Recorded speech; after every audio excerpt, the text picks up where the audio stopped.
to scorpions. Whoa! Now, the first question that I can hear some of you already asking is, well, that's not an herb.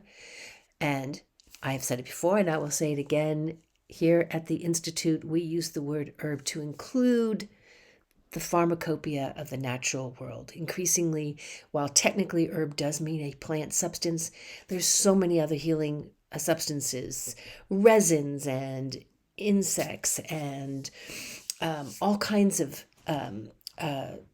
you know, substances that I want you to know about. So we use the word to encompass all of that that's from the natural world that can be used to heal. So here we're looking at scorpions.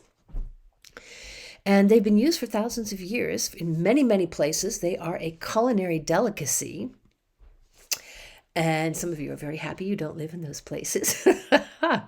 And it's also a really important medicine where it's been used, as I say, for thousands of years.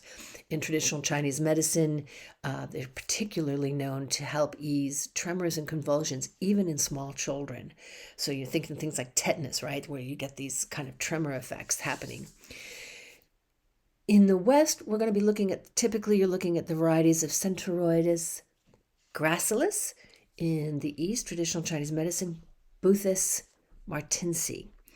And there's probably about like 1,500, give or take, who's counting, species of scorpions. They're found virtually all over the world.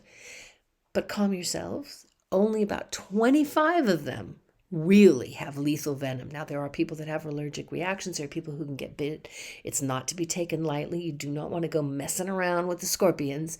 But it is important that you know that just because you see a scorpion doesn't mean it's out to kill you or that it even could. Okay, so let that sink into your psyche and take a nice deep breath of calmness.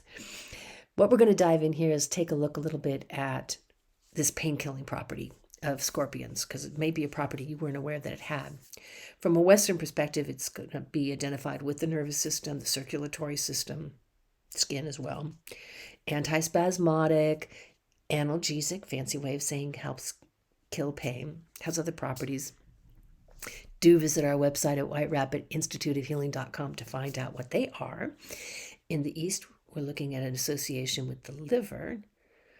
This idea of extinguishing wind.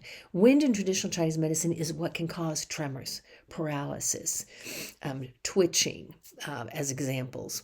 So scorpion helps reduce that, helps expel the wind, helps unblock the channels. Now, the channels can be the meridians. They can all just be these energetic pathways in the system that the liver wants to have the free flow of qi, the energy, and as well the blood moving through the system the way it's supposed to, so that you're not getting weird blocks causing pain.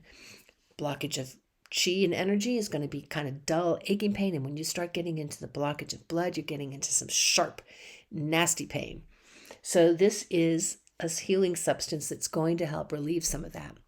And there have, in fact, been many studies that have shown that scorpion venom is very effective as a painkiller. Helps relieve treatments. They've studied it with lupus and with rheumatoid arthritis. That's the nasty kind. It's not just like a little arthritic pain. It's where you are gnarled and in considerable pain. You can get it as a gel where it's used topically to help relieve the musculoskeletal pain that can be caused by swelling, stiffness, just to help calm it all down. And there's also, so in the scorpion venom, there's peptides, and they interact with the body's sodium. And it's this that kind of helps ease pain in the system. And there's also, that also contains some active polypeptides that also encourage wound healing. And this is showing that it's really important anti-inflammatory properties, antibacterial effects, kind of helps heal this. And they're looking at that very closely, especially for diabetic ulcers. These can be the kind of ulcers that a person starts to develop. They can be very difficult to treat, pernicious, not, they don't want to go away, they don't want to heal. And this is showing some, as a tool for that, kind of an important adjunct healing property. Now, scorpion bodies and tails also have significant analgesic effects on pain. with the tail considered to be about 5 times stronger than the body, so making it the premier source, if you will.